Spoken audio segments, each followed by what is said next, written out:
an electronics shop can look like a money machine. A customer walks in, pays $800 for a laptop, and leaves 10 minutes later.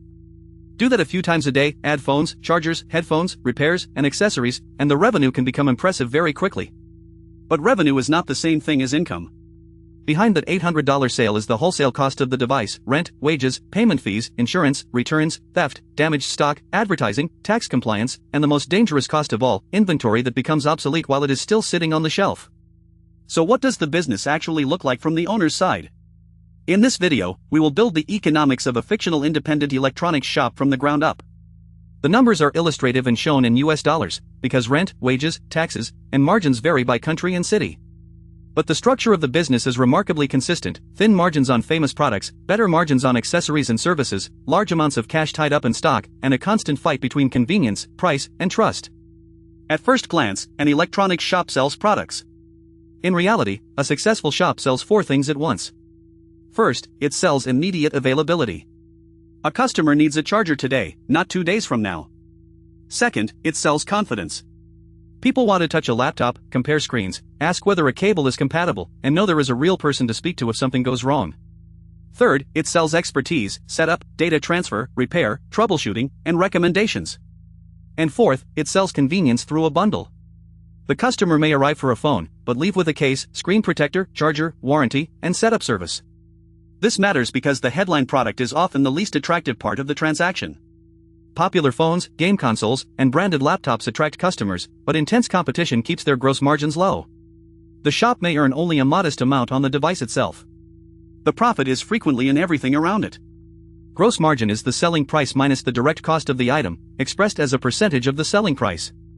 If the shop buys a laptop for $730 and sells it for $800, gross profit is $70, or 8.75%.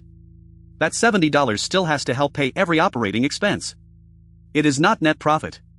Before the first sale, the owner has to build a machine that consumes cash.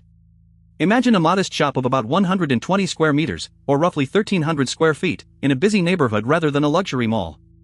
A lease deposit, the first rent payment, legal costs, licenses, and utility deposits might absorb $15,000 to $30,000. Renovation, lighting, counters, locked displays, signage, networking, and security could require another $30,000 to $60,000. Point-of-sale equipment, computers, tools, and repair benches may add $10,000 to $20,000. Then comes opening inventory. Even a small shop needs enough variety to look credible: several laptop price points, phones, monitors, routers, storage devices, headphones, keyboards, cables, chargers, cases, and spare parts. A thin opening selection might still tie up $100,000 to $200,000. Add a working capital reserve for payroll, rent, replenishment, and slow months, and a realistic opening requirement can reach $200,000 to $350,000. That money can come from the owner, investors, a bank loan, supplier credit, or some combination. Each source changes the risk. Supplier terms reduce the amount of cash needed today, but invoices still come due. Debt lets the owner keep more equity, but introduces interest in fixed monthly payments. A shop that is profitable before debt can still run out of cash after repaying it. Now let us examine what the store sells in an average month. Suppose monthly revenue is $120,000. Computers, phones, and major devices produce $66,000, or 55% of sales. Their average gross margin is only 10%, creating $6,600 of gross profit. Accessories produce $24,000 of revenue at an average margin of 45%. That creates $10,800 of gross profit. Components, networking equipment, and peripherals generate $18,000 at a 25% margin, or $4,500 of gross profit. Finally, repairs, setup, data transfer, and other services bring in $12,000 at a 65% gross margin after technician time and parts directly used in the job. That contributes $7,800. Added together and the store produces $29,700 of gross profit on $120,000 of revenue.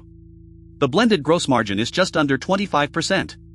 Notice the asymmetry.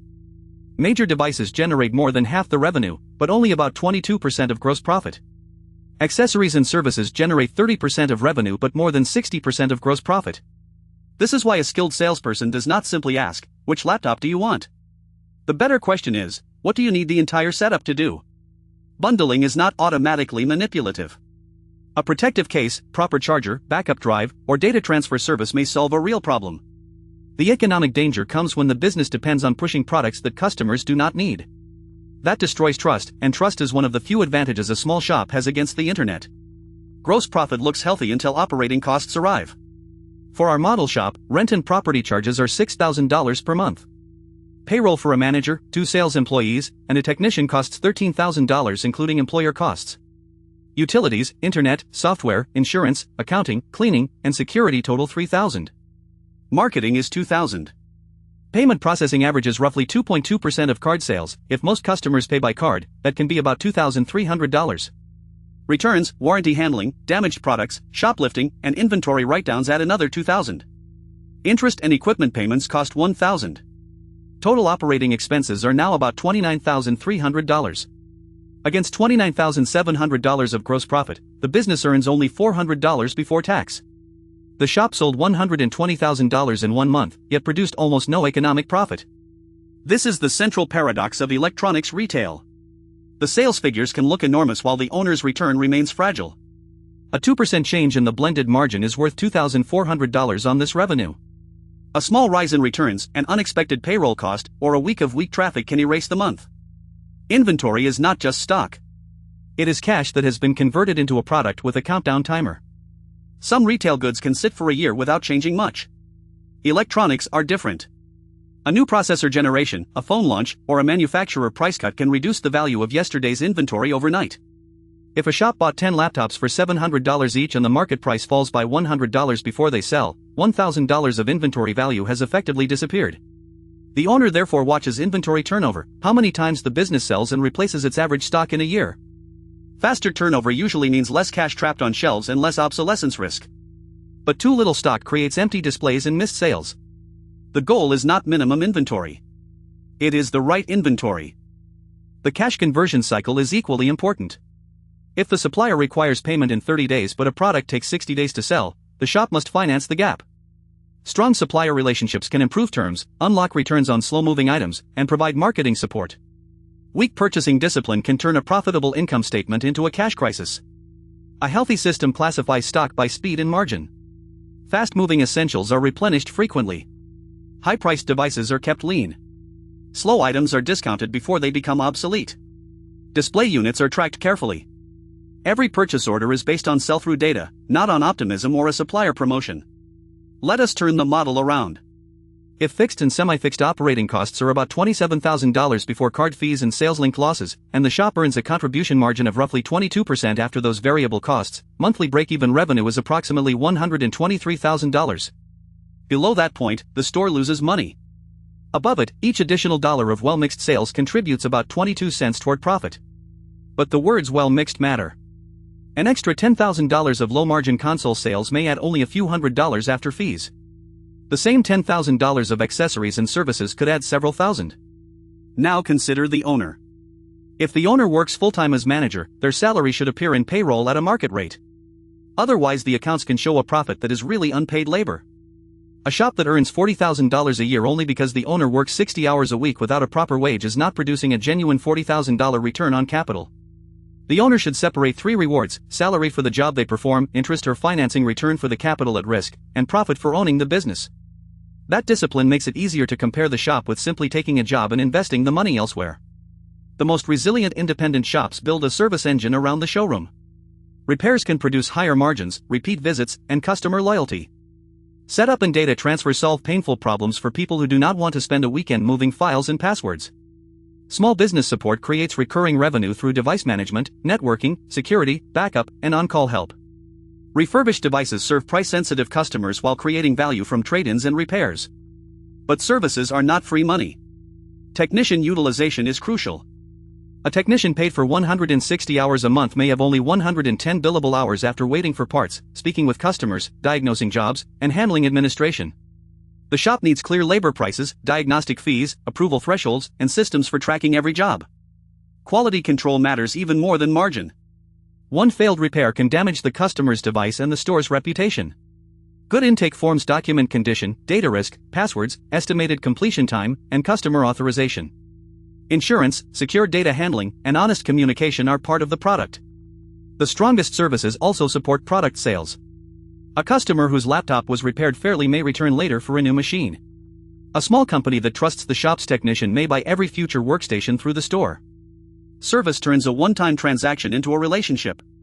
An independent shop rarely wins by being the cheapest seller of every famous product. Online retailers operate warehouses at scale, compare prices automatically, and may accept tiny product margins to gain customers for other services. Trying to match every price can remove the profit without creating a durable advantage. The shop needs a reason to exist that cannot be placed in a delivery box. That could be fast local repair, carefully chosen products, multilingual support, business-to-business installation, gaming expertise, custom-built computers, trusted refurbished devices, or same-day problem solving. Price still matters. Customers can compare it in seconds. A good strategy is to remain competitive on highly visible products, then earn margin through legitimate convenience and expertise. Clear bundle pricing helps. So does a simple promise: if the store recommends the wrong compatible accessory, it will replace it without an argument. Online sales can also become part of the model. A basic website showing accurate local stock lets customers reserve an item before visiting. Click and collect combines digital convenience with immediate availability. Social media can demonstrate repairs, compare products, and answer common questions. The store is no longer only a physical address, it becomes a local technology brand. Several risks deserve their own budget. Theft is obvious, but internal errors, misplaced parts, incorrect refunds, and unrecorded warranty replacements can be just as costly. Serial number tracking, cameras, access control, and frequent cycle counts reduce the damage. Fraud is another issue. High-value, portable goods attract stolen cards, chargebacks, return scams, and counterfeit trade-ins. Employees need clear procedures that protect the business without treating honest customers like criminals. Supplier concentration creates a quieter risk. If one distributor provides most of the store's best-selling products, a credit hold or delivery problem can interrupt revenue. Warranty policies can also shift costs back to the retailer. The owner should understand who pays for shipping, labor, replacement stock, and products that manufacturers reject. Then there is technology change. The product mix that works today may not work in 3 years. Upgrade cycles can lengthen. Manufacturers can sell directly. Repairability can improve or deteriorate. A resilient shop treats its capabilities, trust, diagnosis, sales skill, local delivery, business support as the core asset, not any single product category. Return to our nearly break-even example. The owner does not necessarily need to double sales. They need to improve the quality of the economics. Suppose revenue rises from $120,000 to $135,000, while better bundling and more service work lift the blended gross margin from 24.8% to 27%. Gross profit becomes $36,450. Operating costs rise too. More card fees, some overtime, and additional parts push monthly expenses to about $31,000. The shop now earns approximately $5,450 before tax, or around $65,000 annualized. That is a meaningful business, but still not a passive one. The result depends on inventory discipline, a capable team, repeat customers, and the owner's attention. A bad quarter can consume several good months. Working capital must remain in the business, so not all accounting profit can be withdrawn. The owner can strengthen the model further through recurring business support, repair memberships, extended service plans that are fairly priced, trade-in programs, and partnerships with schools or local companies. Each creates repeat demand and reduces dependence on random foot traffic. The key performance indicators are simple enough to name but difficult to manage: sales by category, gross margin by category, average basket size, accessory attachment rate, service labor utilization, inventory turnover, stock age, return rate, shrinkage, repeat customer rate, and cash on hand. Revenue alone is not on that list by accident.